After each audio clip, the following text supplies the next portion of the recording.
രാജ്യത്താദ്യമായി വാഹനാപകടത്തിൽ മരിച്ചത് ആരാണെന്ന് അറിയാമോ? ഏകദേശം എത്ര വർഷം മുമ്പായിരിക്കും ആദ്യ അപകടമെന്ന് ഊഹിക്കാനാകുമോ?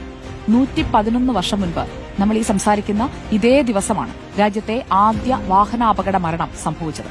അത് നടന്നത് കേരളത്തിൽ. കാളവണ്ടിയും കുതിരവണ്ടിയും മാത്രം കണ്ടിരുന്ന തിരുവിതാംകൂറിലെ ജനത ആ അദ്ഭുത കാഴ്ച കണ്ട് ഞെട്ടി.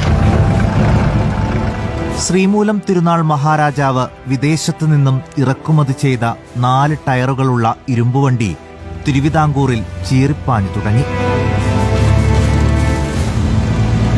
ഇതുകണ്ട ആധുനിക മലയാള ഭാഷയുടെ ശില്പിയായ കേരളവർമ്മക്കോയി തമ്പുരാന് ഒരു ആഗ്രഹം. വൈക്കം ക്ഷേത്രത്തിൽ ദർശനം നടത്താൻ കാറിൽ പോയാലെന്താ? അങ്ങനെ അനന്തരവനായ AR രാജരാജവർമ്മയോടൊപ്പം 1914 സെപ്റ്റംബറിൽ തിരുവനന്തപുരത്ത് നിന്നും കേരളവർമ്മക്കോയി തമ്പുരാൻ പുറപ്പെട്ടു. ക്ഷേത്രദർശനവും ഹരിപ്പാട് കൊട്ടാരത്തിലെ 2 ദിവസത്തെ താമസവും കഴിഞ്ഞ് സെപ്റ്റംബർ 20-നായിരുന്നു മടക്കയാത്ര.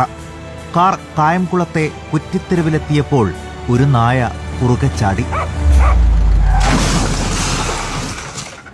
നിയന്ത്രണം വിട്ട കാർ മറിഞ്ഞ് വലിയ കോയിത്തമ്പുരാന് ഗുരുതരമായി പരിക്കേറ്റു.